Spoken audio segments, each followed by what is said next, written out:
Hello everyone, my name is John Eduardo Zambrano Niebles and this is my video about Task 6 Perish the Thought. The topic and what I chose for this activity was Perish the Thought of Mandatory Military Service. So, I'm going to give you a little context.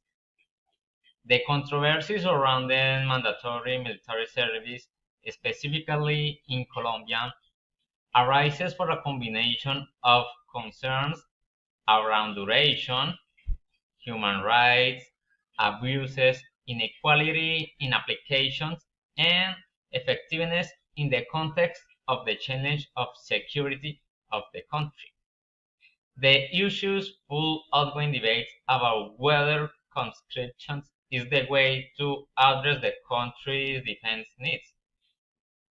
Although the origins of the Army Recruitment Service date back from the time of independence, it was not until 1886 that the obligation for all Colombians to take up arms in defense of the institutions was constitutionally established, which was not as bad as as it seemed to be at that time. The government's attempts to persuade citizens to embrace military service were as fervent as ever, but the opposition was not as easily swayed. The campaign to implement compulsory service was a persistent and previous effort, but the public sentiment was not as receptive as the authorities had hoped. The proposal was actively debated in parliamentary, and various arguments were presented.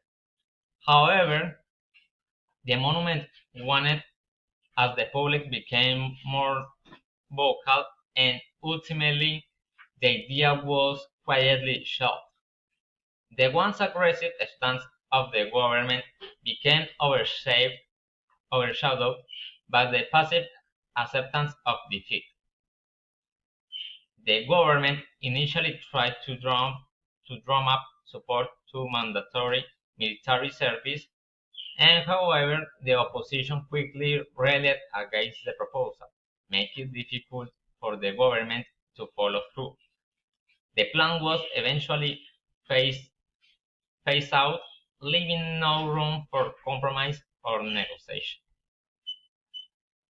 And before the public outcry gained momentum, the government has already invested substantial resources in promoting the initiative. By the time the opposition organized protests, the government had already allocated significant funds to the cause. Well, having said all this, I have to say that I don't agree with mandatory military service in Colombia. Why? Because one, in Colombia, not obtaining a military passbook is one of the main barriers to accessing to education and work. Second, and you cannot enter into contracts with public entities. Third, people cannot enter these entities through an administrative career. Four, they cannot take office in public office. Five, they cannot obtain a professional degree in higher education centers. And five, they face multiple difficulties in finding employment in the private sector.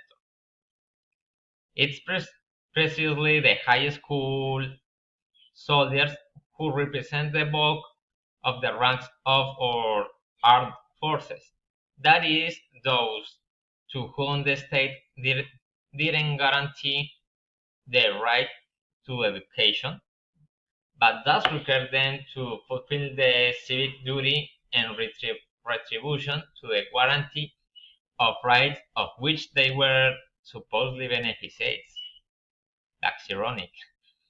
So, for the year 2022, a bill was presented to the Constitutional Court where compulsory service was eliminated. However, today we can see how in Colombia many young people are still taking drugs and recruited against their will in the called batidas. These so-called batidas were provided by the Constitutional Court in 2011, but since they are normalized, no one reports them, and it's very difficult to establish real data about this practice. Also, there is a state duty to guarantee this right. This has not been the case, and the military passbook continues to be a requirement to work in Colombia.